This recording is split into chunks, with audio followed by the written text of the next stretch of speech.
Are you trying to improve your English vocabulary? So, if you are trying to improve your English vocabulary but you feel like you can't really remember everything, you are learning this. This video is for you guys. Today, I'm going to share with you the methods I applied when I was learning English. And these are the same methods I applied with my students. And they work. I recommend taking some notes while you go through this video. So then you will have something to look at when the video is done. Of course, you can watch it again, but it's always nice to write things down because you retain information a little bit better. So first, let's talk about something really important, and that's the method that you are currently applying or the methods that are taught to us in schools. So the traditional ways of teaching vocabulary in schools is pretty much you write down the word, you write the translation into your native language, maybe you repeat that word 10 times and hope for the best. Some of us may have long vocabulary lists like trying to learn 10 to 15 words a day. So let me tell you, when I was learning, so we have color coordinated notebooks, we have stickers on our fridge, and all of this is great. But it doesn't really do the job. These methods make you feel productive. They give you this illusion that you are learning. But a few days or a few weeks later, these words and expressions are gone. And at some point in the future, you see that word or expression, you recognize it, but you can't really put your finger on it and you can't really use it yourself. So what's really wrong with these methods and why don't they work? Well, it's because these old school methods are based on passive memorization and not active use. They teach you to recognize the words but not to own them. So let me explain, guys. When you write down a word or expression and you just write it in your notebook, you translate it and maybe say it a few times, but without real context, you are creating this false idea of learning. You are creating a temporary memory and you are not building any confidence to use this word in real life. And that's not your fault. Most schools still teach vocabulary this way. But we have seen shown by study that our brain doesn't learn a language like that, doesn't retain information through these methods. So what is real learning? How do you actually learn?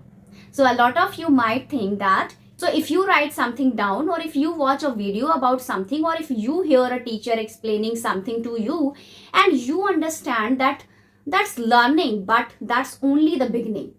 That's the first step. And you are only getting familiarized with those words, expressions or concepts. You might understand the word today, but if you don't use it, if you don't include it into your everyday speech, you will lose that word.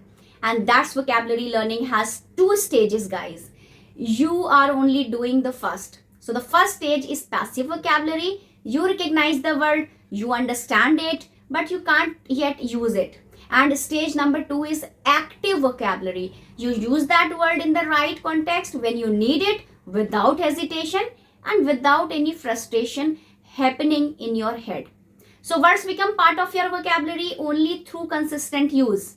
Until then, they are not really your words. They are someone else. Okay. Another thing I want to point out is that you don't need to learn all the words. You need to learn the right words for you, for your life, for your job, for your interest, for everything that surrounds you.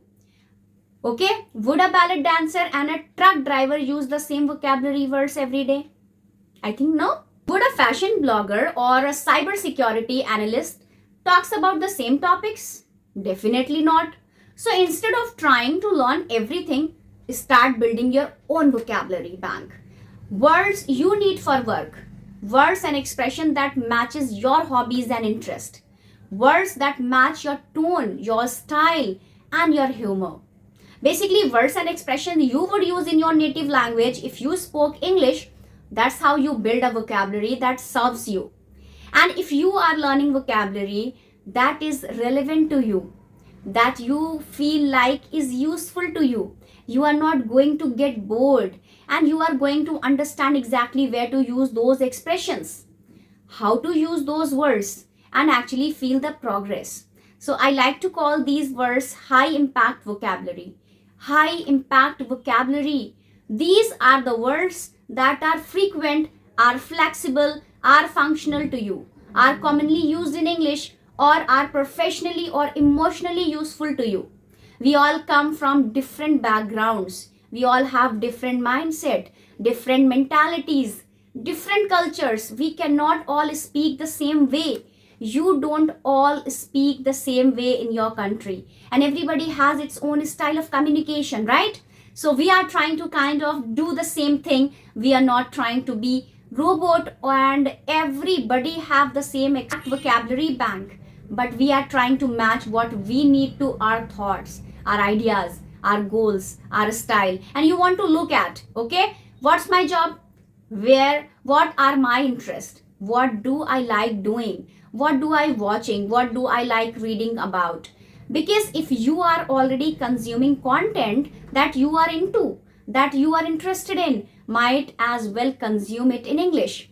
Because if you are actually interested in what you are watching, reading, you are going to pay attention differently than if you are trying to learn some random words that you just wrote on a piece of paper. Okay?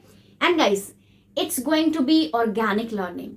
Try to find expressions or idioms or different phrasal verbs that you find, that you use a lot in your native language. So in this way, you want to match what you are going to be, sounding in English with your native language style. Then learn expressions that match your style. If you are sarcastic, learn sarcastic expressions. If you are funny, learn some jokes. Your environment, your house, try to describe everything around you. Try to narrate everything you are doing. Try to be comfortable with your comfort zone, but in English. Your outfit, your breakfast, how your day went, what you watched on the news. Talk about your pet, talk about your friend. Things that you can actually feel, things that you can attach some sort of emotional baggage to. And this is how you are going to discover what you need to learn. Because when you are going to try to say those things and you won't have them, you are going to know, okay? And this is the word that I need to look up. This is the expression I need to search for. And this is the style that I'm looking for. And that's how you identify what you need to learn specifically for you guys. Don't just learn random words from an article on a topic that you are not even interested in, because you will never end up using those words. So you will never remember those words. Therefore, you are just wasting your time. And remember, you don't need to know everything. And of course, guys, our passive vocabulary will always be bigger than our active vocabulary, right? Because we are able to understand a lot of more. We consume a lot more compared to speaking or producing. We don't write and we don't speak as much as we listen and watch and read. So it's okay to have a bigger passive vocabulary, because when you are watching a documentary on a topic that you are not even interested in, you will understand what they are talking about. Even though those words might not be part of your active vocabulary, so you won't be able to use them in the same way they did in that documentary. But we are mostly focusing on active vocabulary and how you can speak more fluently and more confidently. Now, another thing I used to do is practice all the dialogues and the conversations that I had during the day, in the evening, or before bed, or while I was taking a shower. So the conversation I would have in my native language with friends, colleagues, teachers, parents, whatever, I would try to reply them in English. And then I would know, like, okay, I wanted to say that, but I don't really know how. I'm going to go and look for those words and expressions. Or for work, for example, I would prepare like a little presentation on a small topic and I would try to talk about it as if I would present it. I would convince people of what I was trying to say. And because my thoughts were coming from my native language, I kind of knew, okay, this is how I wanted to present this information. And these are the words that I needed. And I didn't have, or I thought I knew, but I didn't have on the spot. Okay, which means that I had them in my passive vocabulary, but I had to convert them into active vocabulary. And then I would get a little bit more technical and play with root words that could get prefix and suffixes added to them in order to create new words. So English is fun and interesting that way. Maybe you have heard that names, prefixes and suffixes. You have one root word and then you can add different elements either at the beginning of the word or at the end and create 3, 4, maybe 5 new words. For example, the verb to create. It could be creativity for the noun and it could be creative for the adjective. Help, helpful, helpless, happy, unhappy, happiness. So when you start getting used to what type of prefixes there are and what type of suffixes there are, you can kind of play with it yourself and you develop this logic of would make this word the opposite of the other. If I added a certain prefix, do, undo, interested, uninterested, competent, incompetent, okay, and so on so forth. Most important thing, do not learn too much at once. I know guys, I know it gives you that instant gratification, feeling that sense of learning when you write many things down, but you are not going to retain those words. So you are not going to remember them. They won't even become part of your passive vocabulary. Let alone active vocabulary. This just wishful thinking, this is just hope. And this hope fades away. So instead what I would do, I would choose 3 to 5 words maximum. Okay, 3 to 5 words. 5 is like a lot. So 3 to 4 is perfect. But I would focus a lot on the pronunciation to make sure that I am confident I am saying them right. Then I would try to find real life examples in my mind. So every imaginary situation but realistic situation that could happen in my life where I could use that word. Very importantly, I would say those things out loud. I would also try to write a little short story with those words. And it's kind of a fun exercise, especially for my students when you give them kind of random words. And I have to find a way to put them all together and make them, make sense. Or you can also journal about your day. That I have already told you many a time, many videos. Let's talk about the last part of this video, which is called learning idioms. Idioms are such a big part of spoken English and it's crazy. Everybody uses every other sentence, and if you don't know, idioms are short phrases or expressions that have a completely different meaning and then the actual words in them. So they are like metaphors that English speakers use all the time. When I learn them, I look up the idiom that I want to learn, or maybe I take that idiom that I heard somewhere or I want to introduce it into my speech because I liked it. What I would do, I would have the idiom written down. I would say it many times because I want to make sure that I pronounce it correctly and fast enough. Then I would write the definition and I would read that definition out loud, all the meaning. And then I look at the origin. Where did it come from? Because for me, for example, if I can attach some sort of logical explanation to some of these things, I can remember them better. And not all idiom will have like a super clear origin story, but a lot of them do. And then I will try to create a little dialogue in my head. Where would I use this? With whom would I use this? And I basically imagine like, fake situation, but a realistic one. And then I try to put that into one of the lines of the dialogue, either used by me or by someone else. For example, spill the tea.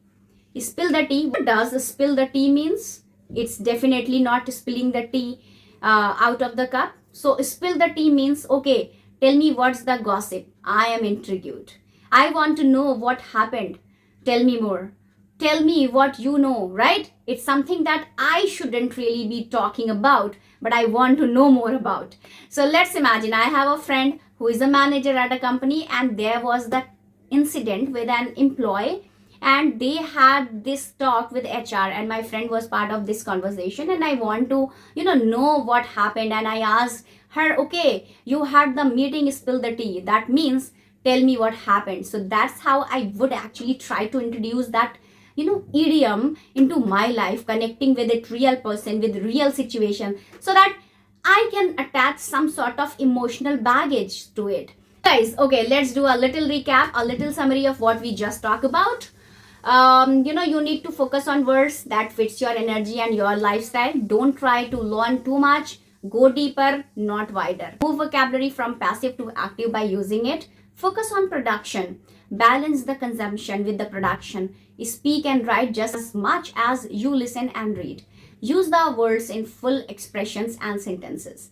And practice connected speech, and idioms are your best friend when you want to sound fluent. Alright, I hope this video helped you a lot. And if you have a friend or you know someone who is still learning vocabulary through old school methods, send them this video. Okay, I know there are a lot of methods that could be super efficient in vocabulary learning. So if you know one, make sure write it down in the comments. And if you like the video, please give thumbs up and don't forget to subscribe my channel. And let me tell you one more thing. I'm going to begin a spoken English course which is free, available on my YouTube, still available in the month of November, like the next month. So be consistent with my channel. If you didn't subscribe till now, please subscribe it so that you can get all the lessons that I post for you in this channel. Okay, so this is Shalima signing off. Take care and speak English with confidence.